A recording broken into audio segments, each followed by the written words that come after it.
TV 20 Kannada ವಾಹಿನಿಗೆ ಸ್ವಾಗತ. ಜಾಲಹಳ್ಳಿ ಗ್ರಾಮದ ಶ್ರಮಿಕ ಭವನದಲ್ಲಿ ವಿಶ್ವ ಕಾರ್ಮಿಕ ದಿನಾಚರಣೆಯನ್ನ ಇಂದು ಬೆಳಿಗ್ಗೆ ಕಾರ್ಮಿಕ ಧ್ವಜಾರೋಹಣದ ಮೂಲಕ ಅತ್ಯಂತ ಅದ್ದೂರಿಯಾಗಿ ಆಚರಿಸಲಾಗಿದೆ. ಕಾರ್ಯಕ್ರಮವನ್ನು ಉದ್ದೇಶಿಸಿ ಮಾತನಾಡಿದ ಮುಖಂಡ ಗಿರಿಯಪ್ಪ ಪೂಜಾರಿ, ಕಾರ್ಮಿಕರ ಇಂದಿನ ಸಂಕಷ್ಟಗಳ ಬಗ್ಗೆ ಗಮನ ಸೆಳೆದಿದ್ದಾರೆ. ಪ್ರತಿಯೊಬ್ಬ ಕಾರ್ಮಿಕರಿಗೂ ಕನಿಷ್ಠ ವೇತನ ಸಿಗಬೇಕು ಎಂಬುದು ಅವರ ಮೂಲಭೂತ ಹಕ್ಕಾಗಿದ್ರೂ ಅದು ಸಂಪೂರ್ಣವಾಗಿ ಜಾರಿಗೆ ಬಂದಿಲ್ಲ ಎಂಬುದನ್ನು ಅವರು ವಿಷಾದಿಸಿದರು.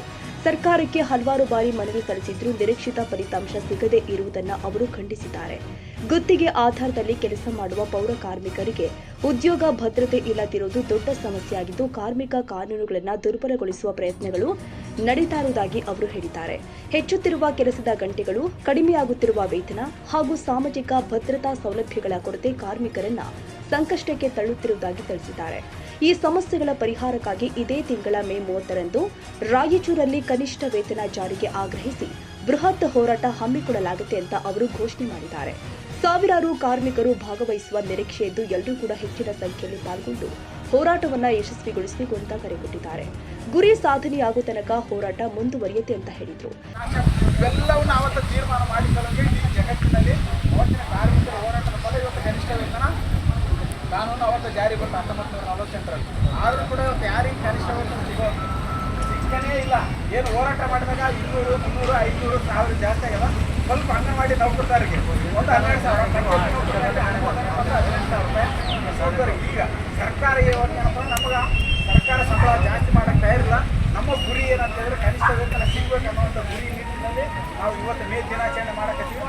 ಮುಂದಿನ ದಿನಗಳಲ್ಲಿ ಯಾಕಂದರೆ ಮುಂದೆ ಇವತ್ತು 30ನೇ ತಾರೀಕಿಗೆ ಇದೇ 30ನೇ ತಾರೀಕಿಗೆ ರಾಯಚೂರು ನಗರದಾಗ ಕನಿಷ್ಠ ವೇತನ ಜಾರಿ ಮಾಡಬೇಕಂತೇಳಿ ಸುಮಾರು ಒಂದು 5,000 ಜನ ಹೋರಾಟ ಮಾಡಬೇಕಾಗ್ಯದ.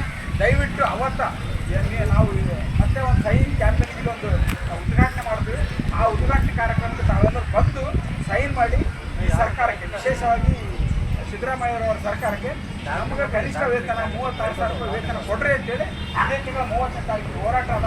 ಆ ಹೋರಾಟಕ್ಕೆ ತಾವೆಲ್ಲರೂ ಬರಬೇಕು. ಮತ್ತು ಇವತ್ತಿನ ಮೈಬೂಬು ಒಂದು 2 ನಿಮಿಷ ಆ ಕಡೆ ಹೋಗ್ರಿ. ಇವತ್ತು ಯಾಕೆ ನಾವು ಮಾಡೋಕ್ಕಂತಂದರೆ ಇವತ್ತು ಕಾರ್ಮಿಕರು ಏನಾದರೂ ನೆಮ್ಮದಿಯಾಗಿದ್ದರೆ, ವಿಶೇಷವಾಗಿ ಇಡೀ ಜಗತ್ತಿನ ಕಾರ್ಮಿಕರು ಬರೇ ನಮ್ಮ ಇದಲ್ಲ, ಇಡೀ ಜಗತ್ತಿನಲ್ಲಿ ಚೆನ್ನಾಗಿ ಕಾರ್ಮಿಕರೆಲ್ಲ ನಾವು ಇವೆ ಅಂದ್ರೆ ಅದು ಅವತ್ತಿನ ಮೇ 1ನೇ ತಾರೀಕಿನ ನಡೆದಂಥ ಗಲಾಟೆಯ ಪರಿಣಾಮವಾಗಿ ಇವತ್ತು ನಮ್ಗೆ ಅನುಕೂಲಾಗಿದೆ. ಇಲ್ಲಂತಂದರೆ 18 ತಾಸು ದುಡಿಯುವಂಥ ಪದ್ಧತಿ ಇತ್ತು. ಆಮೇಲೆ ಸಂಬಳ ಅವ್ರು ಕೊಟ್ಟಷ್ಟು ತಗೋಬೇಕು ಅನ್ನೋದಿತ್ತು. ಇವತ್ತು ಕೋರ್ಟ್, ಲೇಬರ್ ಕೋರ್ಟ್ ಆಗಿ, ಲೇಬರ್ ಕಾನೂನುಗಳಾಗಿ, ಕಾರ್ಮಿಕರ ಕಾನೂನುಗಳಾಗಿ ಇವೆಲ್ಲವೂ ಕೂಡ ಹೋರಾಟದಿಂದ ಆಗಿರ್ತಕ್ಕಂಥದ್ದು. ಇದು ಮುಂದುವರಿಬೇಕಂದ್ರೆ ಮುಂದೆ ಇರ್ತಾವೋ ಗ್ಯಾರಂಟಿ ಇಲ್ಲ. ಭಾರಿ ಗಂಭೀರವಾದ ಪರಿಸ್ಥಿತಿ. ಅನಿವಾರ್ಯವಾಗಿ ನಾವು ಹೋರಾಟ ಮಾಡಲೇಬೇಕು. ಹೋರಾಟ ಮಾಡಲಿಲ್ಲ ಅಂದರೆ ಇವತ್ತು ಪಂಚಾಯತ್ ನೌಕರರು ಪಂಚಾಯತಿಯಾಗಿ ಉಳಿಯೋಕ್ಕೆ ಸಾಧ್ಯ ಇಲ್ಲ, ಬಿಸಿ ಹುಡುಗರು ಬಿಸಿ ಹುಡುಗರು ಉಳಿಯೋಕ್ಕೆ ಸಾಧ್ಯ ಇಲ್ಲ, ಅಂಗನವಾಡಿಯವರು ಉಳಿಯೋಕ್ಕಾಗೋದಿಲ್ಲ, ಕಟ್ಟಡ ಕಾರ್ಮಿಕರಿಗೆ ಯಾವುದೇ ಸೌಲಭ್ಯಗಳು ಸಿಗೋದಿಲ್ಲ. ಅಂತ ಒಂದು ಕೆಟ್ಟ ನೀತಿಗಳನ್ನು ಸರ್ಕಾರಗಳು ತರಕೊಡ್ತಾವ. ಆ ನೀತಿ ಏನಾದರೂ ಬಂದರೆ ನಮ್ಗೆ ಯಾರಿಗೂ ಉದ್ಯೋಗದ ಭದ್ರತೆ ಇಲ್ಲ. ಇವತ್ತು ಅನುಮೋದನೆಯಾಗಿ ನಾವು 10,000 ಸಂಬಳ ತಗೊಂಡ್ರೆ ಮುಂದೆ ಗ್ಯಾರಂಟಿ ಇಲ್ಲ. ಯಾಕಂದರೆ ಪಂಚಾಯತಿ ಕಸ ಧರ್ಮಸ್ಥಳದ ಗುಂಪು ಕೊಟ್ಟರೆ ಸರ್ಕಾರ. ಅದೇ ರೀತಿ ICDS ಒಂದು ಯಾವುದೋ NGO ಕೊಡ್ಬೇಕಂತ ಹೇಳ್ರೆ ಈಗಾಗಲೇ ಬಿಸಿ ಹುಡ್ದವರಿಗೆ ಈಗಾಗಲೇ ಅವ್ರ ಮೇಲೆ ಒಂದು ಖಾಸಗಿಯ ಸ್ವಸಹಾಯ ಗುಂಪಿನ ಹಕ್ಕು ತಲೆಮಾರು ತಿರುಗಾಗ್ತದೆ. ಹೀಗಾಗಿ ಎಲ್ಲವೂ ಕೂಡ ಕಾಂಟ್ರಿಬ್ಯೂಷನ್ ಇನ್ನೊಂದು ಸ್ವಸಹಾಯ ಗುಂಪಿನವರು ಕೊಡಬೇಕನ್ನುವಂಥ ಮಟ್ಟಿಗೆ ಇವತ್ತು ಬಂದಿದ್ರೆ ಹೀಗಾಗಿ ಇಡೀ ದುಡಿತಕ್ಕಂಥ ಜನರಿಗೆ ತೊಂದರೆ ಆಗ್ತದೆ. ಅದು ತಡಿಬೇಕಂದ್ರೆ ಒಬ್ಬರಿಂದ ಸಾಧ್ಯ ಇಲ್ಲ. ಯಾವುದೋ ಒಬ್ಬ ಕಾರ್ಮಿಕ ಮುಖಂಡ ಬೆಳ್ಳಿ ಚಂದ ಮಾತಾಡ್ಕೊಂಡ್ರೆ ಆಗೋದಿಲ್ಲ. ಈ ಕಾರ್ಮಿಕ ವರ್ಗ ದುಡಿತಕ್ಕಂಥ ಜನ ಗಟ್ಟಿಯಾಗಿ ಚಳವಳಿ ಇರೋದನ್ನು ಮಾತ್ರ ಸಾಧ್ಯ ಆಗ್ತದೆ. ಸೊ ಆ ನಿಟ್ಟಿನಲ್ಲಿ ನಾವು ಮುಂದೆ 30ನೇ ತಾರೀಕು ರಾಯಚೂರಲ್ಲಿ ಎಂಥ ಸುಡ ಬಿಸಿಲಿಕ್ಕೆ ಏನಾಗೋದಿಲ್ಲ. ನಾವು 30ನೇ ತಾರೀಕು ದೊಡ್ಡ ಮಟ್ಟದಲ್ಲಿ ರಾಯಚೂರು DC ಆಫೀಸಿನ ಕನಿಷ್ಠ ವೇತನ ಬರೀ ಒಂದೇ ಬೇಡಿಕೆ ಅಂದರೆ ಕನಿಷ್ಠ ವೇತನ 36,000 ರೂಪಾಯಿ ಸರ್ಕಾರ ಜಾರಿ ಮಾಡಬೇಕು. ಮುಂಬರುವ ಮಳೆಗಾಲದ ಅಧಿವೇಶನದಲ್ಲಿ ಜಾರಿ ಮಾಡಬೇಕಂತೇಳಿ ಹೋರಾಟ ಮಾಡಬೇಕಾಗಿದೆ. ಆ ಹೋರಾಟಕ್ಕೆ ನಾವೆಲ್ಲರೂ ಬರಬೇಕಂತೇಳಿ ಮತ್ತೊಮ್ಮೆ ತಮ್ಮೆಲ್ಲರಿಗೆ ಈ ಮೇ ದಿನದ ಶುಭಾಶಯಗಳನ್ನು ಕೋರುತ್ತಾ, ಮತ್ತು ಇನ್ನೊಂದು ವಿಶೇಷ, ಈಗಾಗಲೇ ಎಲ್ಲರಿಗೂ ನಾವು ಮಾಹಿತಿ ಕೊಟ್ಟಿವಿ. ಯಾರ್ಯಾರು ನಾಳೆ ಮೇಲೆ ಇವತ್ತು CH ಧ್ವಜ ಕಟ್ಟಬೇಕು ನಾಳೆ. ಹೀಗಾಗಿ ನಮ್ಮ ಧ್ವಜಗಳಾದವ ಒಯ್ದು ನಿಮ್ಮ ನಾಳೆ ಮೇಲೆ ಕಟ್ಟಬೇಕು. ಕಟ್ಟಿ ಅದೊಂದು ಫೋಟೋವನ್ನು ನಿಮ್ಮ ಗ್ರೂಪ್ಗಳಿಗೆ ಹಾಕ್ಬೇಕಂತ. ಕಾರ್ಯಕ್ರಮದ ಆರಂಭದಲ್ಲಿ ಮೋದರಂಗಪ್ಪ ಯರಕಮಟ್ಟಿ ಸ್ವಾಗತ ಕೋರಿ ನಿರೂಪಣೆ ಮಾಡಿದರು.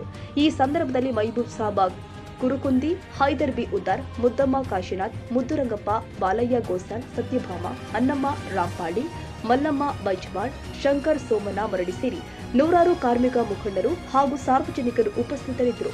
ಖಾಸಾ ಹುಸೇನ್ ಬಾಬಾ, ಜಾಲಹಳ್ಳಿ, ಟಿವಿ 20 ಕನ್ನಡ. ಕನ್ನಡಿಗರ ಮೆಚ್ಚಿನ ನಿಮ್ಮ ಟಿವಿ 20 ಕನ್ನಡ ವಾಹಿನಿ ಇದೀಗ ಟಿವಿಯಲ್ಲಿ ಲಭ್ಯ. ಕರ್ನಾಟಕ ಮತ್ತು ದೇಶ ವಿದೇಶದ 360 ಡಿಗ್ರಿ ಸುದ್ದಿ ವಿವರವನ್ನ ಪಡೆಯುವುದಕ್ಕೆ ಟಿವಿ 20 ವಾಹಿನಿಯನ್ನು ಲೈಕ್ ಮಾಡಿ, ವಿಡಿಯೋಗಳನ್ನು ಶೇರ್ ಮಾಡಿ, ಕಮೆಂಟ್ ಮಾಡಿ, ಸಬ್ಸ್ಕ್ರೈಬ್ ಮಾಡಿ. HCN ಕೇಬಲ್ 842 ನಂಬರ್ನಲ್ಲಿ ಹುಕ್ಕೇರಿ ತಾಲೂಕು ಹಾಗೂ ಸಂಕೇಶ್ವರದ ಸುತ್ತಮುತ್ತಲಿನ ಹಳ್ಳಿಗಳಲ್ಲಿ ಲಭ್ಯ. PCN ಕೇಬಲ್ 129 ನಂಬರ್ನಲ್ಲಿ ಹಾರುಗೆರೆ ಸುತ್ತಮುತ್ತಲಿನ ಹಳ್ಳಿಗಳಲ್ಲಿ ಲಭ್ಯ. ರಾಯಬಾಗ್ ಡಿಜಿಟಲ್ ಚಾನೆಲ್ ಕೇಬಲ್ 80ನೇ ನಂಬರ್ನಲ್ಲಿ ರಾಯಬಾಗ ತಾಲೂಕಿನ ಸುತ್ತಮುತ್ತಲಿನ ಹಳ್ಳಿಗಳಲ್ಲಿ ಲಭ್ಯ. UDCN ಕೇಬಲ್ ನೆಟ್ವರ್ಕ್ ಉಗಾರ ಸುತ್ತಮುತ್ತಲಿನ ಹಳ್ಳಿಗಳಲ್ಲಿ ನಿಮ್ಮ ಟಿವಿ 20 ಕನ್ನಡ ವಾಹಿನಿಯೂ ಲಭ್ಯ.